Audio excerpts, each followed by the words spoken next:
Fala pessoal, aqui que vos fala é o Vini, bem-vindo ao meu canal de React. Tô trazendo aí o vídeo a pedido de vocês do BNS Animes Tensei Shitara. Rimuru invoca sua habilidade suprema e surpreende todo mundo. Então bora ver aí, né, esse spoiler aí. Provavelmente será que é da Light Novel ou será que é da Web Novel? Não sei, é só sabendo aqui, só acompanhando o vídeo pra saber exatamente da onde que foi, né? Da Web ou da Light Novel. Então bora lá, vamos nessa. Mitada a gente não cansa de ver, né? O Rimuru já mitou diversas vezes na história de Ele é Tensei, só que simplesmente dessa vez eu incrível. acho que ele se superou. Ele superou até as próprias expectativas. Pela primeira vez na história desse mundo, ele fez uma habilidade suprema, a mais poderosa de todas, inclusive, deslocar suas presas aí. Sair com o rabinho entre as pernas, sacou? O Rimuru destroçou o Manas Mikael de uma forma que simplesmente nem ele mesmo conseguiu entender isso. Nem ele nem o Mikael, os dois ficaram tipo, quem é ele? O que ele tá fazendo aqui, sacou? Isso porque ele é só um slimezinho, hein? E você quer saber como é que aconteceu Isso isso? que ele foi. Então, olha, vem comigo que Nasceu eu vou como o te ser contar mais fraco desse exatamente isso mundo, aí, a né, gente vai mano? descobrir tudo Um agora. Vamos lá. slime. E se tornou tão badass.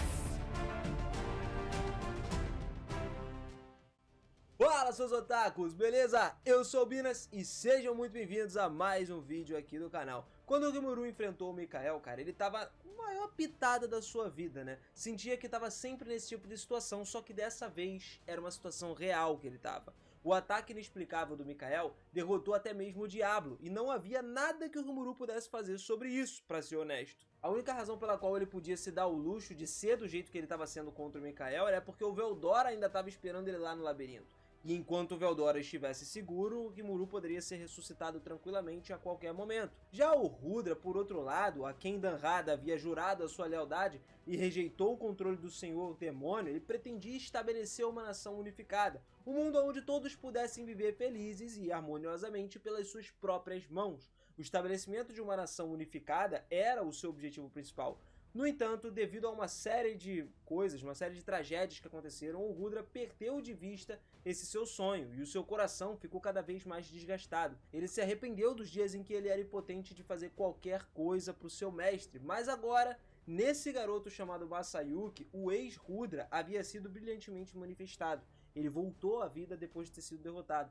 Então não foi uma ressurreição dos mortos aí que a gente está dizendo, mas foi de alguma forma um poder ainda mais aterrorizante que isso. A capacidade de recriar os campeões do seu passado no seu auge, basicamente. Mesmo que o poder fosse limitado, aquele que tinha um relacionamento direto com o Masayuki ainda traria pra gente como uma história absurda. Além disso, havia uma forte possibilidade de que ele pudesse recorrer até mesmo àqueles que não tinham conexão com o Masayuki. No mínimo, a gente sabe que Grambel e Masayuki não se conheciam. Mesmo assim, ele foi capaz de convocá-los, porque o herói Rudra, que dizia ser uma vida passada do Masayuki, tinha sido o mentor do Grambel. Por isso que eles conseguiam ser convocados. Até a Hinata tinha acabado de ouvir falar dessa história aí, e o Masayuki não deveria saber nada sobre ela. Para começar, não estava claro quantas pessoas poderiam ser convocadas pelo Masayuki ao mesmo tempo. Ele teve que admitir que era uma habilidade meio que uma força insondável, né? Enquanto isso, o Feldor versus o Rudra, que seria a batalha final da capital real,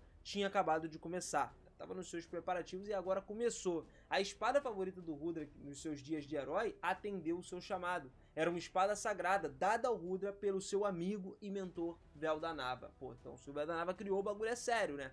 A nota era a mais alta de todas as espadas do nível mítico, pra você ter uma noção. E essa espada era a Azura e a Deva. Era um par de espadas aí que podiam ser gabadas aí como espadas mais poderosas já feitas pelo Veldanava. O Rudra tinha essas espadas e caminhou em direção ao Feldor, e a Velgrande assistindo isso ansiosamente, mas sem querer interferir. Ela acreditava no Rudra, assim como muitas pessoas também. Quando ele terminou, o Rudra estava nas proximidades do Feldor, acabou a conversa dos dois, ele casualmente balançou a sua espada e o Feldor pegou a sua própria espada também. A espada que, assim como aconteceu com o Rudra e com o Guy Crimson, foi dada para o Feldor pelo Veldanava também. Era uma obra-prima chamada Ark. O grau das espadas era o mesmo que estava rolando lá. Então, basicamente, o resto da batalha seria decidido pelo nível de habilidade de cada um dos lutadores. O chão foi completamente quebrado pelos passos e até o ar foi quebrado pelo impacto de correr pelo céu. O ar foi quebrado, irmão, pra ter uma noção disso. O impacto das espadas colidindo foi tão grande que o cheiro do ar ardente encheu a todos os arredores. O mentor da Hinata, o Granbel, respeitava o Rudra como mestre, e o seu poder, ele sabia que era real, apesar do fato de que ele estava habitando o frágil corpo agora do Masayuki. O seu poder ainda assim se igualava ao do Feldwin, né? Era uma coisa absurda, era uma pancadaria sinistra. E depois de vários confrontos ali diretos, o Feldwin foi o único que foi superado. A espada do Rudra afastou a espada do Feldwin. Houve uma diferença esmagadora de capacidade entre as duas ali, e a habilidade final, a Justice King Mikael, teve uma defesa completa no sentido mais verdadeiro da palavra. No entanto, cara, quando ela estivesse ativa, não se podia tomar nenhuma medida ofensiva. Sem magia, sem outros poderes, sem espírito de luta, nada tinha lá. O Feldwin não podia nem usar a magia para desviar os ataques. No entanto, tivemos uma brecha nisso aí. Embora fosse impossível explodir os ataques com algumas outras coisas com aura de luta, o poder esmagador de Haki foi algo eficaz. Além disso, ele poderia atacar com armas de mão, sem problema nenhum, embora essa fosse a principal preocupação. O Rudra, então, foi proficiente nisso. Ele começou a pensar no que fazer. Ele era tão habilidoso que conseguiu liberar o guarda do castelo apenas no momento do ataque e aumentar ainda o poder através da sua aura de luta durante o combate contra o Feldwin. O Feldwin sabia disso porque tinha um membro do círculo íntimo ali com o Rudra. Portanto, quando ele adquiriu a habilidade final do Rei da Justiça Mikael, ele tentou recriar esse poder aí. Mas não foi algo tão fácil de se fazer. Não era uma habilidade que o Rudra aprendeu da noite por dia, por exemplo.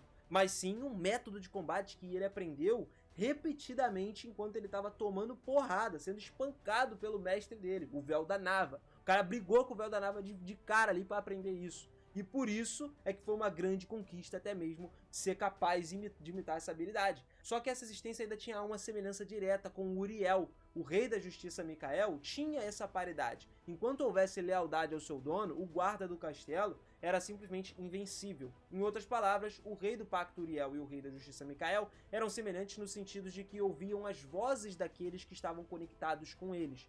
A propósito, o Rei do Pacto Uriel também tinha a mesma defesa absoluta, que era uma aplicação da prisão infinita. E essa prisão infinita pode ser quebrada num momento crítico. Ao ver a luz então no rosto do Feldwin mudar de cor, o Rudra percebeu de relance que isso tinha todas as mesmas propriedades do guarda do castelo, que ele mesmo usava. Ou seja, quanto mais pessoas acreditavam no Rudra, mais poder o Rudra tinha.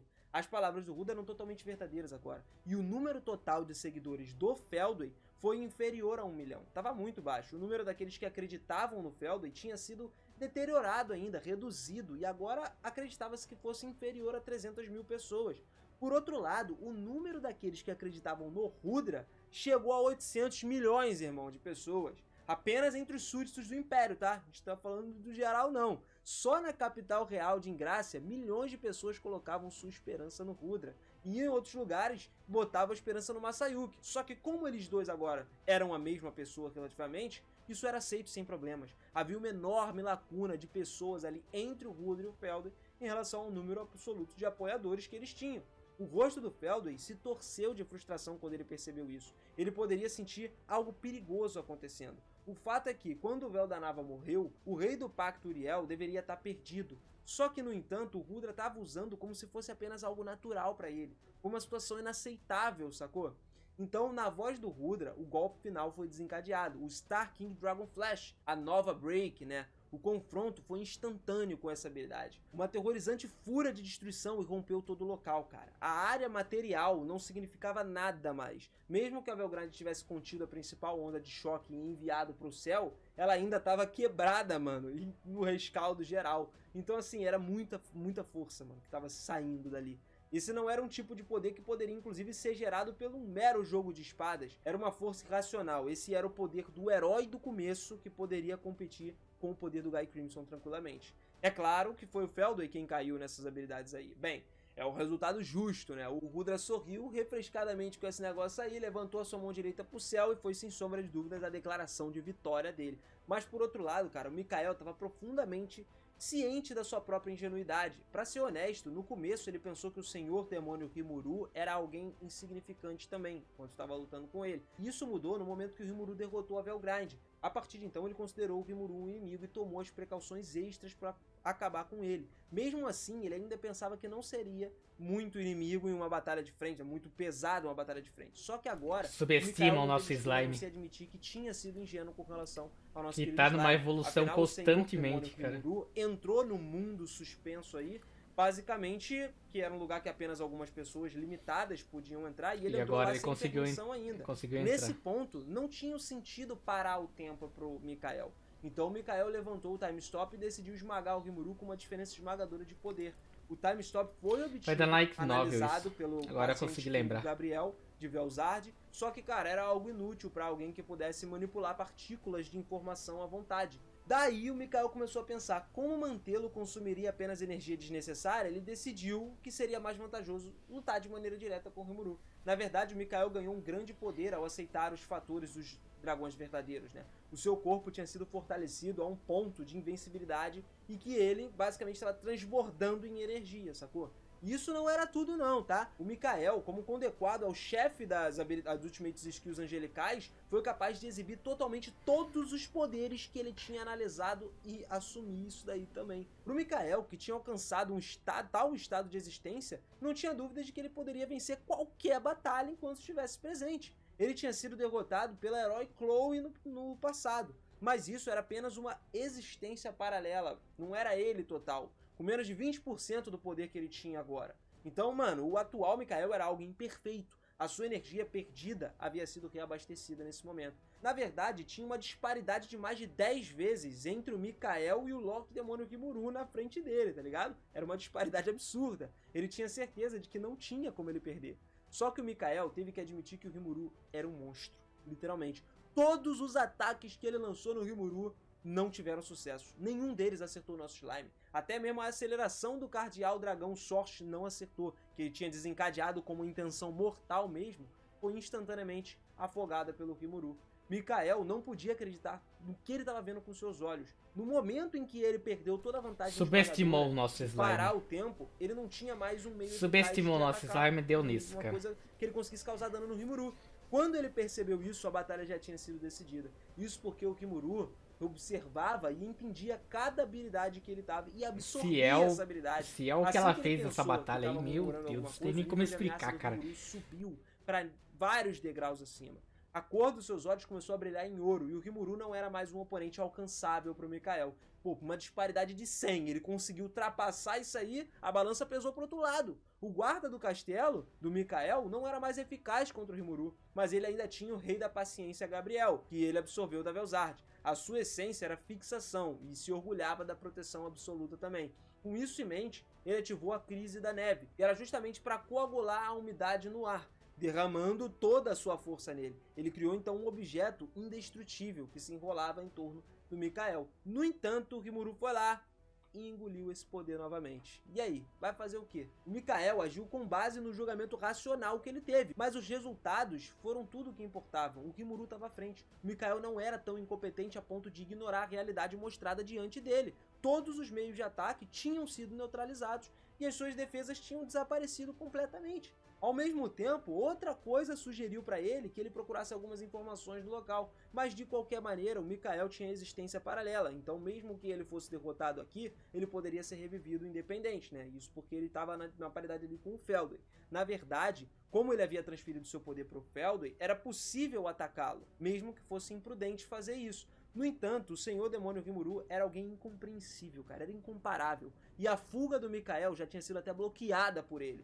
O Mikael declarou então, tentando invocar a sua espada, né, chamando a sua espada mais poderosa de todas, a espada mais braba já criada, que é a Deva, que ele não conseguiu, ele não teve resposta dessa espada, porque o Rudra, que era o verdadeiro dono da espada, já estava usando ela na batalha em outro lugar, então não tinha como ela responder a ligação do Mikael, que era apenas um mestre falso. Se ele tivesse sido capaz de usar a existência paralela como o Velgrind fez, ele teria sido capaz de entender todo mundo como visto através dos olhos de Feldway. No entanto, o Mikael, embora tenha transferido a função como uma habilidade, não conseguia sincronizar essa habilidade completamente. A razão para esse fracasso foi que ele pensou que não seria de nenhum problema trocar informações mais tarde. Assim que isso aconteceu, o Mikael colocou a energia divina na sua espada. E a reação do Rimuru foi tipo, tá, que é isso aí? Só que ele estava pronto para responder com a sua própria espada do Véu da Nava também. Então os dois homens entraram na batalha final nesse momento. O Mikael, tendo assumido o corpo do Rudra, já tinha dominado todo o seu jogo de espadas. Era impossível para o atual Mikael recriar a técnica mais poderosa do Rudra, que era a Nova Break, mas ele era totalmente capaz de usar as técnicas das espadas mais poderosas que manipulavam o espírito de alguém. E ele também era adepto à desintegração e escolheu usar essa técnica de espada sagrada transcendental, que é a Overblade, para essa partida aí, para lutar contra o Rimuru. Rimuru, então, por outro lado, mostrou seu movimento oculto sem qualquer hesitação. Tacou pra gente o colapso do vazio, mundo de mil mudanças em floração. Cara, com essa habilidade, como se em cortesia, aqueles que logo pereceriam, basicamente, generosamente revelou ao público, pela primeira vez, uma técnica aterrorizante, cara. A trajetória da espada do Rimuru mudou milhares e milhares de direções, milhares de vezes, cortando o inimigo em movimentos indescritíveis. O seu poder era impecável e basicamente se espalhava no alvo como se fosse uma flor, sacou? Era algo lindo, estava fora do alcance humano e parecia impossível até mesmo para um senhor demônio conseguir fazer isso. A tenacidade de um verdadeiro dragão, combinada com a flexibilidade do slime, com certeza deve ter permitido que o Rimuru alcançasse essa técnica de espada tão incompreensível. O Mikael percebeu que seu corpo estava começando a se desintegrar, e antes que ele tivesse tempo para enfrentar essa realidade inevitável, o Rimuru perguntou a ele se ele tinha uma última palavra para falar. Foi aí que, aceitando a derrota, o Mikael pensou consigo mesmo como ele poderia ter perdido quando ele superou todos os sentidos por Rimuru. E ele não conseguia encontrar uma resposta para isso. É por isso que ele fez uma pergunta diferente, né? Em vez de simplesmente suspirar e ficar pensando na derrota, ele perguntou quem era o Rimuru. Ao que o Rimuru respondeu com um olhar meio confuso que ele era apenas um slime.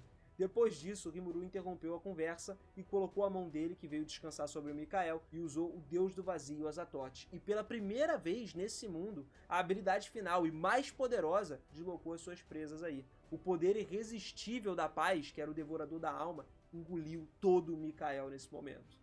Rimuruzinho surpreendeu a gente mais uma vez, e não só ele, como outros personagens também mostraram pra gente um poder absurdo nessa reta final aí. O verso de Tensei em si já tem um poder muito absurdo, e essa é uma evolução geral que eu tô bem animado pra ver acontecendo, por exemplo, nos animes, apesar de que ainda vai demorar pra chegar lá. Mas e você? Me conta aí nos comentários, e pelo amor de Deus, não vá embora desse canal sem deixar a sua inscrição, cara. Cara, nossa, isso daqui, tipo, foi essa batalha que aconteceu aqui, que ele tava explicando aqui, foi acontecida na Light Novel. E aconteceu, eu acho que entre o volume 16 e 18, se eu não me engano. Agora eu não lembro, não tenho certeza qual que foi. Então agora, se foi no 18, deve ter sido entre os 16 e 18. 17 ele não acompanha a mesma história, né? Ele é uma história alternativa, o resumo o volume 17. Mas é entre os 16 e os 18, se eu não me engano, a luta é entre os dois. E foi uma luta sensacional, cara. Mesmo eu vendo, tipo, o vídeo resumo, tipo, eu consegui imaginar o quão incrível o Rimuru deve ter sido nessa parte aí. Então eu já, nessa luta, eu já vi a evolução do Rimuru simplesmente absurda, cara. O Rimuru já se tornou um ser tão grande aí que realmente achei muito foda. Então aí agora que tá atualmente no resumo volume 20, que ele tá enfrentando agora, ele tá indo atrás da Millie em tudo.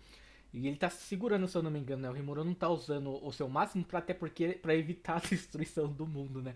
Porque se ele levasse a sério, o Gaia levasse a sério e a Meline já tá meio que quase séria, né? Ou já tá séria, seria com certeza a destruição do mundo. A Valgrind nem conseguiria proteger mais o mundo, cara. Tanta potência assim, tanto poder em um mundo, tipo, não conseguiria, ia colapsar. Então, tipo, na hora que chegar o momento onde o Rimuru vai ter que usar realmente a força dele total, que tá atualmente contra o Feldway, que é bem provável que a luta entre os dois vai ser muito magnífica, eu quero ver o estrago que vai fazer, o quão forte o Rimuru vai estar. Tá. Porque, nossa, você fica sempre tipo, caraca, mano, olha que ele se tornou basicamente. Então você pega um Slime, que é considerado como o ser mais fraco desse mundo, pra se tornar um dos seres mais poderosos, é realmente uma evolução absurdamente grande, cara. E todo mundo que subestimar nosso Slime acaba se fudendo no final. Caraca, mano. É realmente uma evolução absurda que o Rimuru teve. Afinal, é um anime muito bom, cara, não tem como. É um dos melhores que eu acho, sem dúvidas, cara. Se eu não me engano, acho que é. Olha, atualmente é meu primeiro lugar, cara, o anime de Rimuru. Tipo, eu não sou fanático de chegar a correr atrás de 100% da história pra entender. Mas nenhum anime eu sou assim. Mas tá entre o meu primeiro mesmo, o Rimuru. Então, Tensei Star Slime tá em primeiro lugar na minha opinião, tá? Nos meus animes que eu já assisti. Já assisti muitos animes já, cara. Apesar que tem vários aí, eu já assisti bastante.